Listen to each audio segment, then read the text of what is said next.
Hello everyone, welcome to my YouTube channel. Newspaper analysis में आप सबका स्वागत है।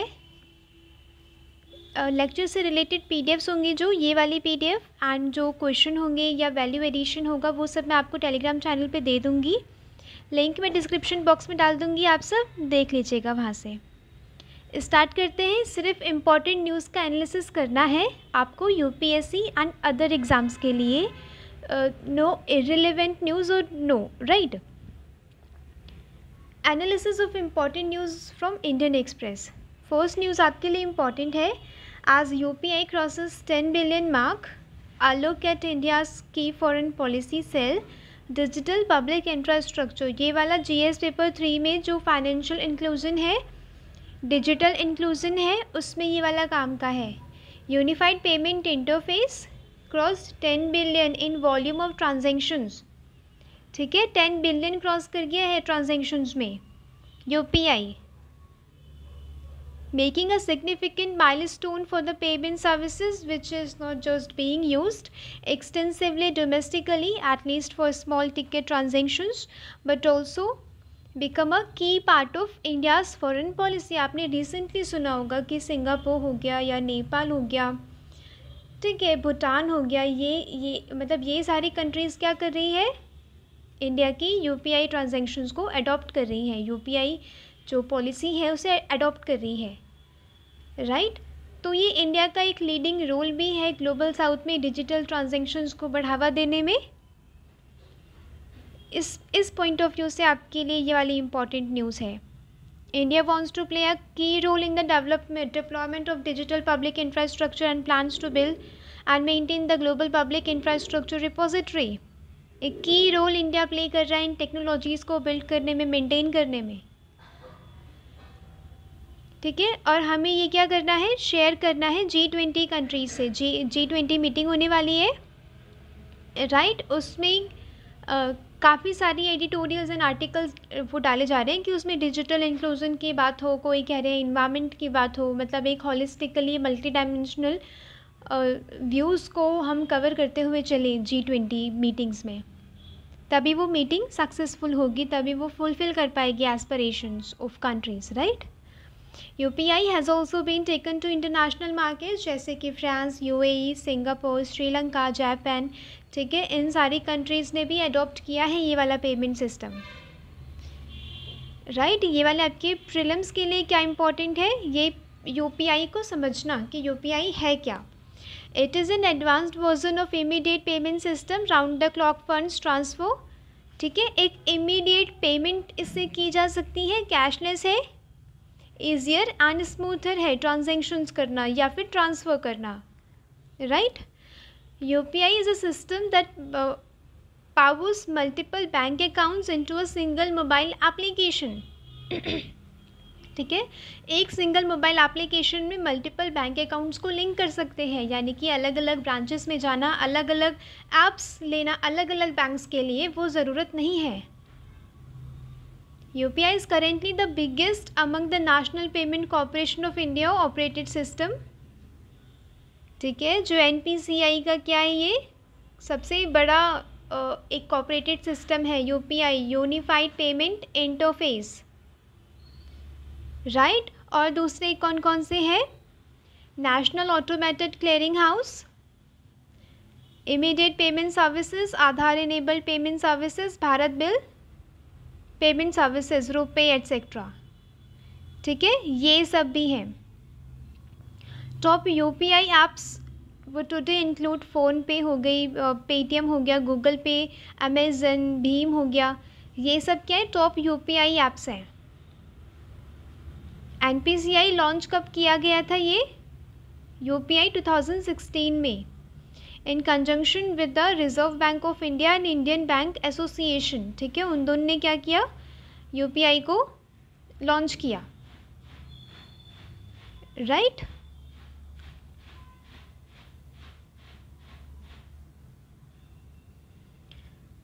उसके लिए ये आपका मेंस के लिए इम्पॉर्टेंट है कि अचीवमेंट्स क्या रही हैं, यानी कि हो सकता है कि पूछा जाए कि financial inclusion and digital inclusion के लिए सरकार ने काफ़ी स्टेप्स लिए हैं, लाइक यूपीआई हो गया, एनपीसीआई हो गया, उनकी अचीवमेंट्स को आप डिस्कस करिए एंड विद और चैलेंजेस भी बताइए, एक वे फॉरवर्ड बताइए, ठीक है। ऐसा ही क्वेश्चन मतलब आ सकता है एग्ज़ाम में।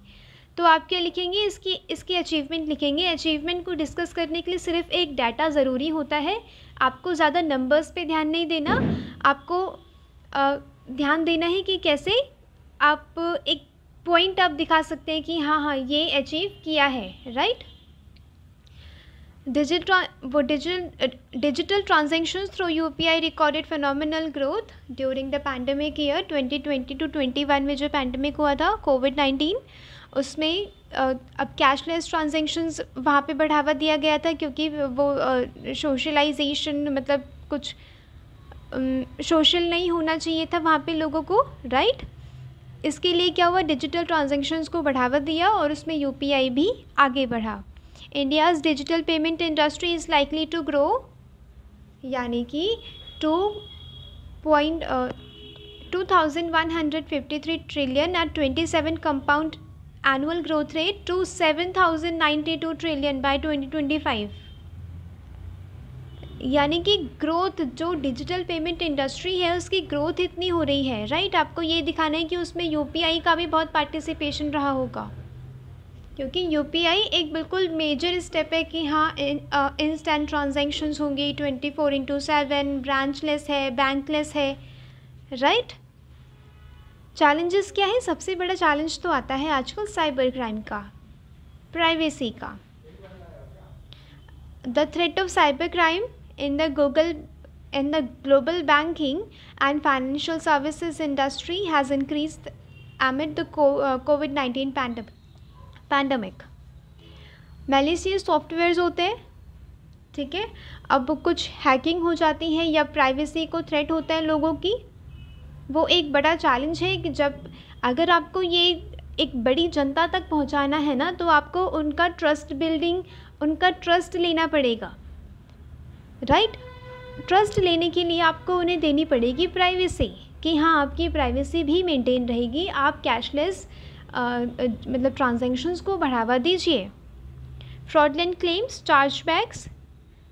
चार्जबैक्स, fake buy accounts, promotion coupon abuse, account takeover, identity theft, credit card detail theft, वो थेफ्ट हो जाती है, लाइक वो मतलब डिटेल को चोरी कर लिया जाता है, उसे यूज़ करते हैं, उसका मिसयूज़ करते हैं, राइट।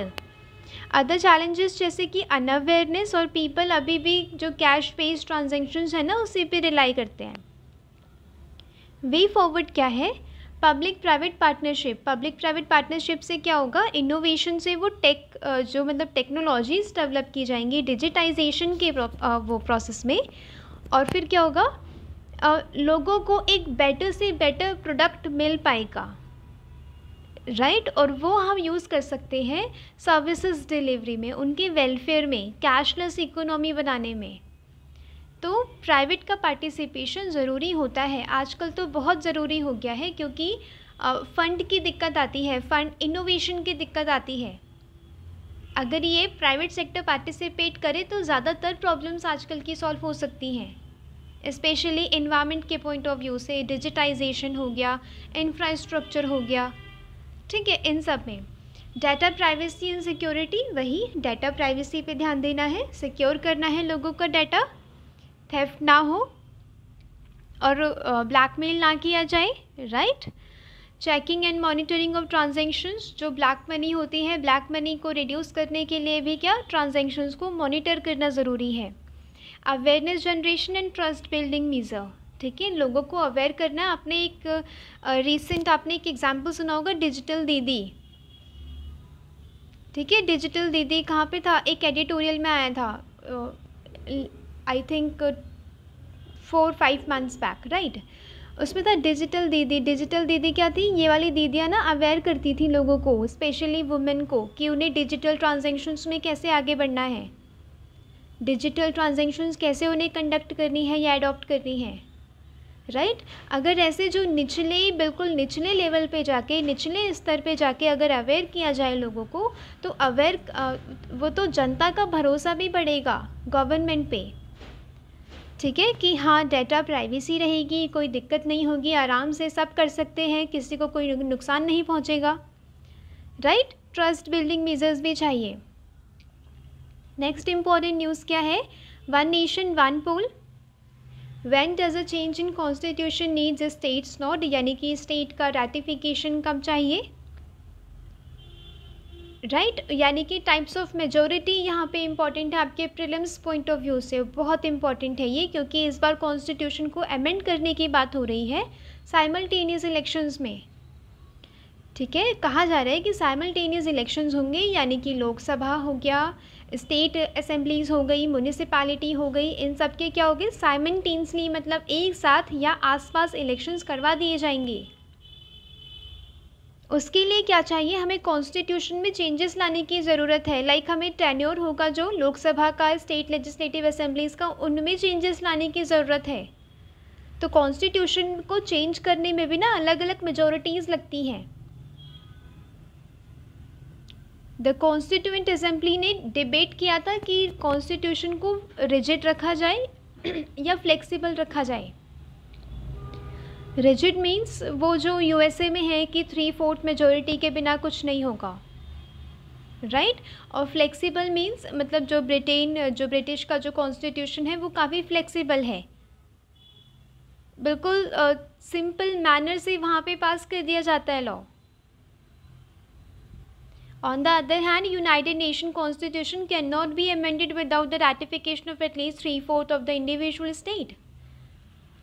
ठीक है, वहाँ पे कॉन्स्टिट्यूशन को अमेंड नहीं किया जा सकता जब तक 3/4 वहाँ पे जो उनके जो स्टेट्स हैं वो हामी ना भरें तब तक, राइट।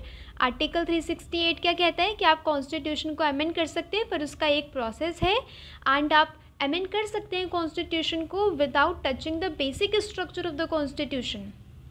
बेसिक स्ट्रक्चर को नहीं छूना, उसे हार्म नहीं पहुँचाना। The constitution prescribes 3 different standards दिए गए हैं कॉन्स्टिट्यूशन के द्वारा कॉन्स्टिट्यूशन को अमेंड करने के लिए या मतलब चेंजेस लेके आने के लिए कॉन्स्टिट्यूशन में। एक है simple majority, several provisions of the constitution can be amended by the simple majority process, and यानी कि जो आर्टिकल 1, 2, 3, 4 ऐसे करके जो आर्टिकल्स हैं स्टेट रिलेटेड, स्टेट की बाउंड्रीज़ को डिक्रीज़ कर देंगे, इंक्रीज़ कर देंगे, सिटीजनशिप जैसे आर्टिकल्स हो गए, ये सिंपल मेजोरिटी से होता है। इसमें क्या होता है, this is done through a majority of those present in voting and does not require a quorum. इसमें कोरम की ज़रूरत नहीं होती, जितने प्रेजेंट है उससे क्या मेजोरिटी चाहिए, यानी कि 50+1 पीपल कह रहे हैं, यानी कि मेजोरिटी हाफ एंड +1, ठीक है, उतने लोग अगर कह रहे हैं तो वो बिल पास कर दिया जाएगा। Next is special majority. इसमें क्या है, ये फर्स्ट कैटेगरी में नहीं आता। Article 368 requires the amendment bill is passed in both houses of the parliament by a majority not less than 2/3 of the members present in voting. जितने members present हैं उसका वो 2/3 चाहिए। Under 158 of Lok Sabha rules, total membership means the total number of members, यानी कि absentees हो vacancies हो फ़र्क नहीं पड़ता, टोटल का हमें 2/3 मेजोरिटी चाहिए ही चाहिए। Next is ratification by state, third category क्या होती है, स्टेट्स जो फेडरल फीचर को मतलब कुछ चेंजेस लेके आता है ना, उसमें क्या चाहिए, रैटिफिकेशन चाहिए होती है स्टेट्स की तरफ से। A third category of provision does not need a special majority। ठीक है, इसमें सिर्फ स्पेशल मेजोरिटी ही नहीं चाहिए होती, बल्कि रैटिफिकेशन भी चाहिए होता है at least half of the states. Half of the states मान गए, उन्होंने हामी भर दी, तो बाकी के स्टेट्स में क्या हो रहा है, क्या इलेक्शन चल रहा है या स्टेट्स नहीं ऑपोजिशन पार्टीज़ हैं या मतलब वो डिक्लाइन कर रहे हैं, डिनाई कर रहे हैं, कोई फ़र्क नहीं पड़ता। हाफ ऑफ द स्टेट्स मान गए तो वो ratification by all the states वो डीम कर लिया जाएगा, लाइक मान लिया जाएगा, deemed as ratification by all the states. ठीक है, उसके बाद ही वो प्रेसिडेंट को जाता है एसेंट के लिए। This involve the federal character, federal character यहाँ पे इन्वॉल्व होता है।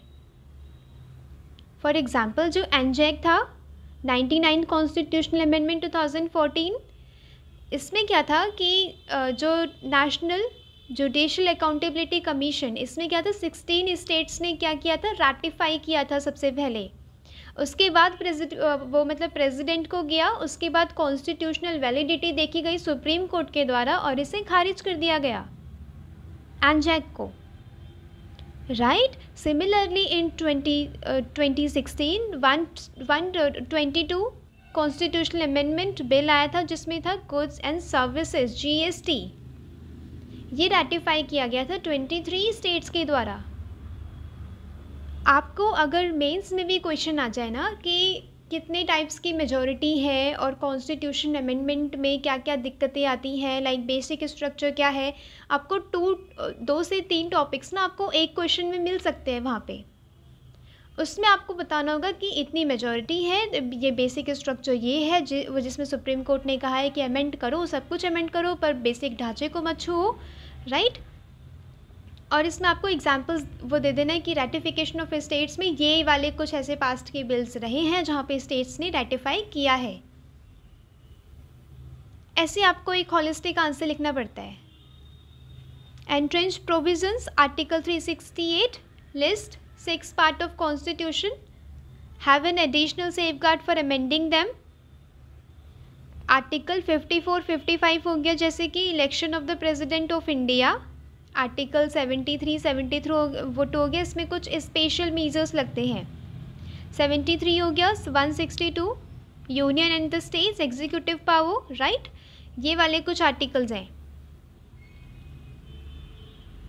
तो इन्हें अमेंड करने के लिए आर्टिकल 368 लगता है या अमेंडमेंट लगता है, बट वही अमेंड कर रहे हैं, बेसिक स्ट्रक्चर को ध्यान में रख के अमेंड करना है। ये वाला प्रीलिम्स के लिए इम्पॉर्टेंट है। एक न्यू वेरिएंट मिला है कोविड का, पायरोलर वेरिएंट, राइट। इसका नाम है BA.286। ये कुछ कंट्रीज़ में मिला है जैसे कि UK US हो गई एंड अदर कंट्रीज़ हो गई, राइट। तो हमें क्या देखना है कि वायरस के इतने सारे म्यूटेशंस क्यों हो रहे हैं, मतलब कोरोना वायरस के इतने म्यूटेशंस क्यों हो रहे हैं। With every respiratory virus it is spread through person to person, ठीक है, पर्सन टू पर्सन ये स्प्रेड करेगा या करता है virus. It is natural for all virus, यानी कि म्यूटेशन नाउन का वो वायरस है, वो मतलब नेचुरल है। Such changes are particularly common in virus that have RNA as their genetic material. In the case of corona virus यानी कि उनके जेनेटिक मटेरियल में ना RNA है instead of DNA। Once a virus enters the human body, उसका जो genetic material होगा RNA and DNA, वो क्या करेगा, एंटर करेगा हमारे सेल्स में, ह्यूमन बॉडी में एंटर करेगा अपनी स्पाइक्स के थ्रू, ठीक है। एंटर करने के बाद क्या होगा, वो अपनी कॉपीज़ बनाता चला जाएगा और अदर सेल्स को इन्फेक्ट करेगा, ठीक है। कोई चीज़ फैलती है तो ऐसी फैलती है ना, मतलब कि वो अपने आप की कॉपीज़ बना रहा है और वो दूसरे सेल्स में अपनी कॉपीज़ को वो भेज रहा है, राइट। ये चीज़ है यहाँ पे। Whenever an error occur during this copying process, it triggers a mutation. अगर इस मतलब कॉपी करने के प्रोसेस में कोई दिक्कत आती है ना, तो उसमें म्यूटेशन होता है। म्यूटेशन मीन्स कुछ चेंजेस आएंगे, मॉडिफिकेशन आएंगे उस वायरस में ही, ठीक है। म्यूटेशन एक नई फॉर्म दिखाता है। Occasionally the mutation proves to be advantages, यानी कि ज़्यादातर देखा गया है कि ये एडवांटेजेस होता है वायरस के लिए, वायरस को फ़ायदा होता है इससे म्यूटेट करने में, ज़्यादा ज़िंदा रहने में, राइट। ये आपको ध्यान देना है कि म्यूटेशन कैसे होता है, वो एंटर कैसे ही करता है बॉडी में। ये बिल्कुल कोविड-19 की तरह ही इसकी स्पाइक्स है म्यूटेशन की, और ये इन स्पाइक्स के थ्रू म्यूटेट वो मतलब एंटर करते हैं ह्यूमन बॉडी के सेल्स में। अभी ये नहीं पता लगाया गया है कि इसका म्यूटेशन की इसके मतलब फैलने की, स्प्रेड होने की इंटेंसिटी क्या है। ठीक है, अभी काम इस पे चल रहा है, यानी कि अभी इस पे रिसर्च चल रही है कि ये कितना फैलेगा और क्या इसमें म्यूटेट होने के चांसेस हैं।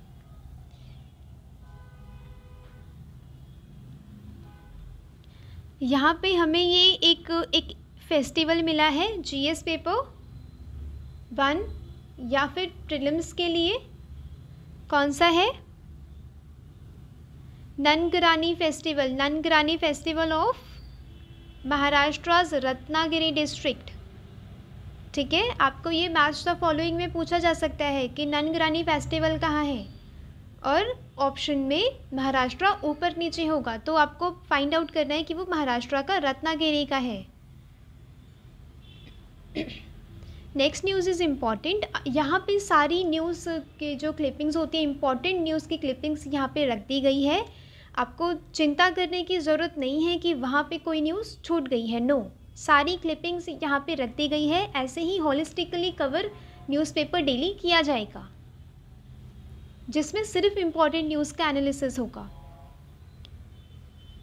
राइट क्योंकि जो अनइम्पॉर्टेंट, जो इररिलेवेंट डिबेट है वो टीवी में भी होती है, न्यूज़ चैनल्स में भी होती है, बट वो इररिलेवेंट है हमारे लिए, हमारे जीएस पेपर्स के लिए, मेंस के लिए एंड इंटरव्यू के लिए वो इररिलेवेंट है, राइट। हमें डेली एनालिसिस के थ्रू एक पर्सपेक्टिव डेवलप करना होता है अपना।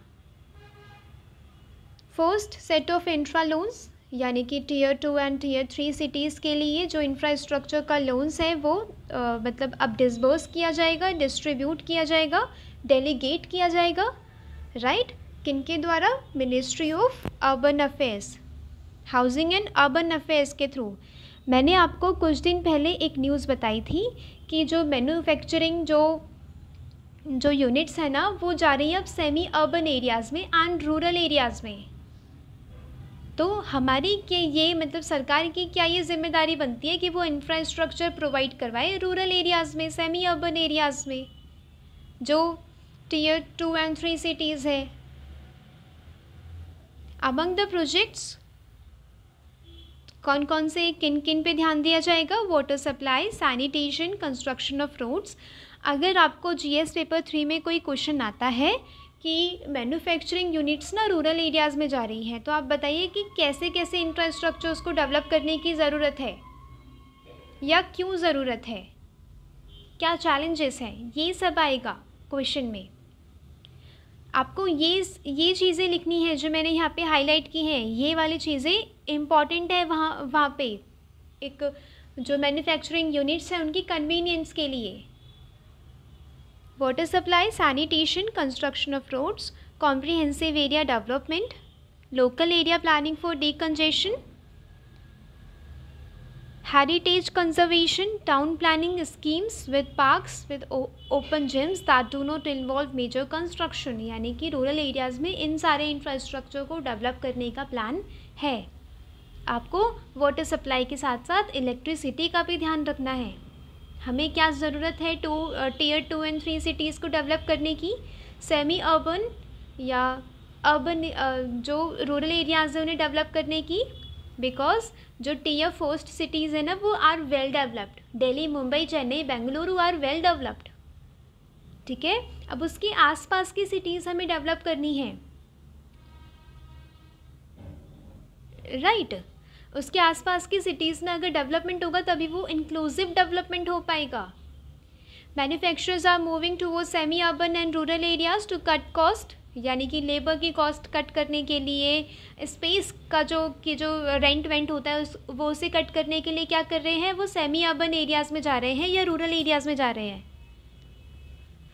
इंफ्रास्ट्रक्चर इन दीज सिटीज़ और rural areas will provide a question to budding manufacturer यानी कि जो MSMEs हैं जो उठना चाहती हैं ऊपर, मैन्युफैक्चरिंग सेक्टर में आना चाहती हैं, उसमें क्या होगा, ये क्वेश्चन प्रोवाइड कराना होगा, ठीक है। उन्हें एक सहारा देना होगा यहाँ पे इंफ्रास्ट्रक्चर डेवलप करके। इंफ्रास्ट्रक्चर जैसे कि electricity, water supply and other spaces will also enhance life standard of the people residing in those areas, right, जो उन एरियाज़ में जो लोग रह रहे हैं उनकी लाइफ स्टैंडर्ड भी बढ़ेगा, उन्हें भी water quality and electricity supply ये सब मिल पाएगा, एजुकेशन एंड हेल्थ वहाँ की अच्छी हो पाएगी, ह्यूमन कैपिटल बिल्ड हो पाएगा। ये ऐसे होता है कि डॉट्स को लिंक करना होता है अपने आंसर्स में, तब एक मल्टी डायमेंशनल एक आंसर निकल के आता है, right. Setting of manufacturing sectors there would मतलब जॉब्स वगैरह भी जनरेट करेगा, माइग्रेशन को रिड्यूस करेगा, क्योंकि आजकल क्या है, जो टियर 2 एंड 3 सिटीज़ के लोग क्या होते हैं वो चले जाते हैं टियर 1 सिटीज़ में, वहाँ पे स्लम्स भी डेवलप होते हैं क्योंकि लिविंग स्पेसेस तो कम है, राइट। अब वहाँ पे स्लम्स डेवलप होते हैं, माइग्रेशन होता है ज़्यादा, अब वहाँ पे भी तो सोशो इकोनॉमिक कॉन्सिक्वेंसेस होते होंगे। तो अगर मैन्युफैक्चरिंग वो जो यूनिट्स हैं वो रूरल एरियाज़ में मतलब जा रही हैं या सेमी अर्बन एरियाज़ में जा रही हैं, तो क्या होगा, एक इंक्लूसिव डेवलपमेंट होगी, माइग्रेशन कम होगा, अर्बन एरियाज़ में स्लम्स कम बनेंगी, एमएसएमई को ये एक अपॉर्चुनिटी मिल जाएगी कि वो आगे बढ़े और जो इंडिया का जो बिल्कुल एम्बिशियस टारगेट है 2025 तक 5 ट्रिलियन इकोनॉमी बनने का वो कवर करे, वो अचीव करे, राइट।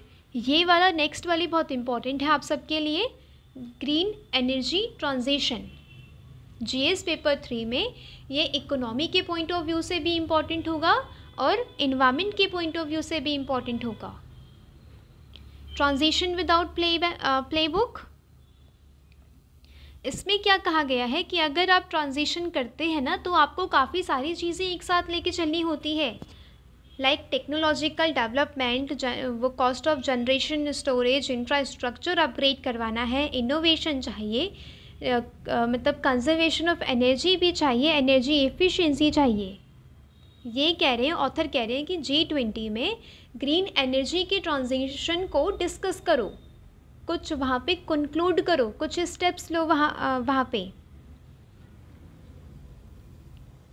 यानी कि ये कुछ चीज़ें हैं जिन पे ध्यान देना ज़रूरी है। पहला तो ये है कि जब ग्रीन एनर्जी ट्रांजिशन की बात आती है ना, तो सारे नेशंस कहते हैं कि इसका कोई बॉर्डर नहीं, ग्लोबल वार्मिंग का कोई बॉर्डर नहीं, सब इफ़ेक्ट होंगे, कोई जियोपॉलिटिकल बाउंड्री नहीं है इसकी, राइट। और जब बात आती है करने की, राइट, इम्प्लीमेंट करने की, तो वो आ जाते हैं अपने बिल्कुल नेशनलिज्म में, रिसोर्स नेशनलिज्म बोला गया है इसमें। Many governments are incentivizing investors to create green energy capacity in their national backyard and raising high fences, यानी कि इन्वेस्ट को प्रोटेक्ट करने के लिए मतलब बिल्कुल दीवारें खड़ी कर दे रही हैं कंट्रीज़, यानी कि हमारे रिसोर्सेज, हमारा इनोवेशन हमारी कंट्री में यूज़ हो, हमारी कंट्री आगे बढ़े। तो ये रिसोर्स नेशनलिज्म की प्रॉब्लम ज़्यादा है यहाँ पे अभी। ऐसे जो डेवलपिंग कंट्रीज़ हैं उन्हें कोई फ़ायदा हो ही नहीं पाएगा, क्योंकि टेक्नोलॉजिकल जो डेवलपमेंट है वो कहाँ पे है, डेवलप्ड कंट्रीज़ में।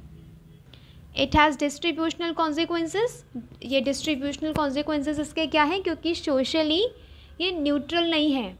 जैसे कि हम अगर ग्रीन एनर्जी ट्रांजिशन की बात कर रहे हैं, तो जो कोल माइनर्स होंगे, जो माइन करते हैं कोल, राइट, उन्हें क्या होगा, उन्हें कम इंसेंटिव्स मिलेंगे।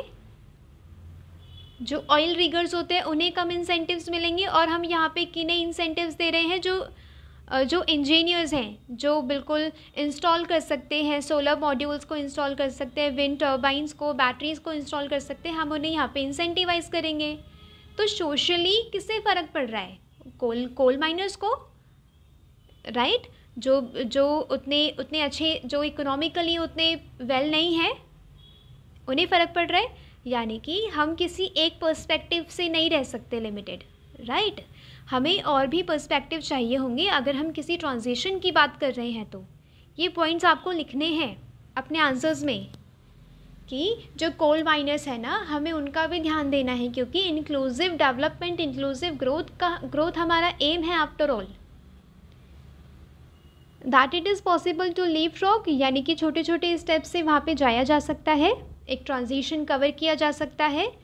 जो ब्लॉकर्स हैं लाइक जियोपॉलिटिक्स है, अपने अपने मतलब इंटरेस्ट है, फाइनेंस नहीं है, फंड नहीं है, कॉम्पिटिटिवनेस नहीं है, इसमें पार्टिसिपेशन नहीं है वो ज़्यादा प्राइवेट सेक्टर्स का। इन सारे इश्यूज़ को टैकल करते हुए आगे चलना है। नेक्स्ट क्या है इसमें कि जो रिसोर्सेज ना कुछ कंट्रीज़ में ही लिमिटेड हैं, इसका डिस्ट्रीब्यूशन हमें अच्छे से करना पड़ेगा। सप्लाई चेन्स को अच्छी बनानी है, सप्लाई चेन्स को स्ट्रेंथन करना है,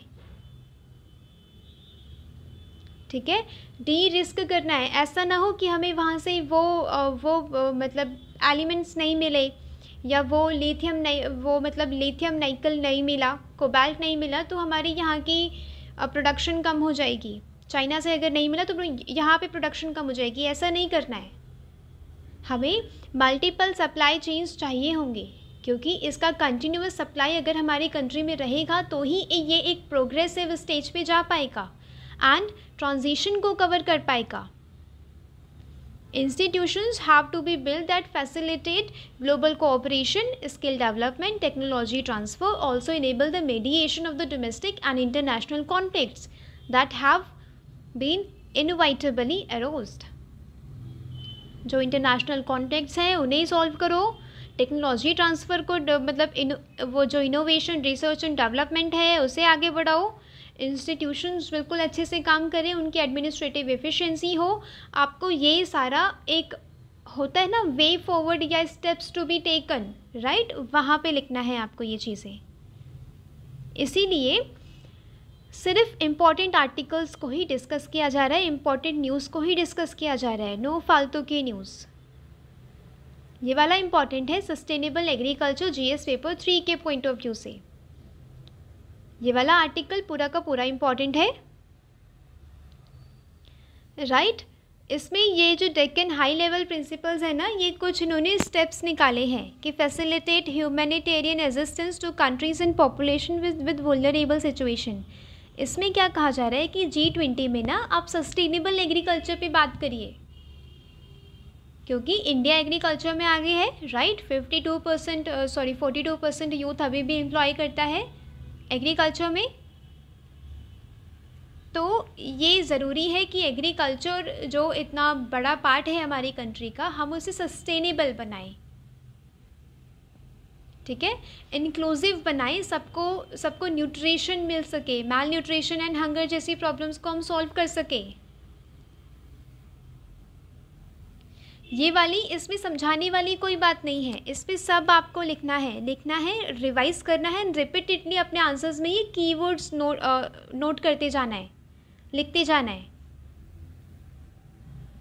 ठीक है। इसीलिए मैंने इतना सारा इसमें हाईलाइट किया है, क्योंकि ये वाला सारा इम्पॉर्टेंट है आपको लर्न करने के लिए, ताकि आप अपने आंसर्स में रिपीटेटिवली जहाँ पे भी आपको मौका मिले, जीएस पेपर्स में 3 हो गया या 2 हो गया, राइट, ऐसे में अगर आप सस्टेनेबल एग्रीकल्चर पे कोई मतलब किसी टॉपिक पे लिख रहे हैं, उसके लिए इम्पॉर्टेंट है ये वाले कीवर्ड्स। टेक्नोलॉजी एंड एग्रीकल्चर में लिख रहे हैं तो ये वाले कीवर्ड्स लाइक सेंसर इक्विप्स, ड्रिप्स हो गई, ड्रोन्स हो गए, लियो अर्थ ऑर्बिट वाली जो मतलब सैटेलाइट्स हो गई, इन सब से हम मतलब फ़ायदा ले सकते हैं एग्रीकल्चर में। इसीलिए ये वाला इम्पॉर्टेंट था आर्टिकल, और इसीलिए ये मैंने इसकी क्लिप भी रखी है कि ताकि आप इसे एज इट इज़ अपने आंसर्स में लिख सकें, नोट कर सकें। आपको क्या करना है, ये पीडीएफ मैं टेलीग्राम चैनल पे दे दूँगी, सिर्फ पीडीएफ पढ़ के या मतलब समझ के छोड़ नहीं देना है, आपको अपने आंसर्स में नोट भी करना है, आंसर्स में अपने नोट्स में नोट करना है, ताकि आपके पास पीडीएफ्स का कलेक्शन ना हो जाए, आपके पास आपके नोट्स का कलेक्शन हो जो एग्ज़ाम के 2 दिन पहले भी आप पढ़ सकें। वो चीज़ चाहिए, बिल्कुल शॉर्ट एंड क्रिस्प नोट, ठीक है। तो मिलते हैं कल। आज के न्यूज़पेपर में था बस इतना ही। ये वाली पीडीएफ विद क्वेश्चंस मैं दे दूँगी टेलीग्राम चैनल पे, आप लोग सॉल्व करिएगा, मेंस के भी क्वेश्चन होंगे उसमें, ठीक है। उसे ट्राई करिएगा कि आज जो मैंने न्यूज़पेपर में पढ़ा है वो मैं कैसे लिखूँ उसमें, राइट, ये चीज़ आपको देखनी है। तो मिलते हैं कल, और दे दूँगी टेलीग्राम चैनल की लिंक डिस्क्रिप्शन बॉक्स में, वहाँ से देख लीजिएगा। Thank you so much, thanks for watching.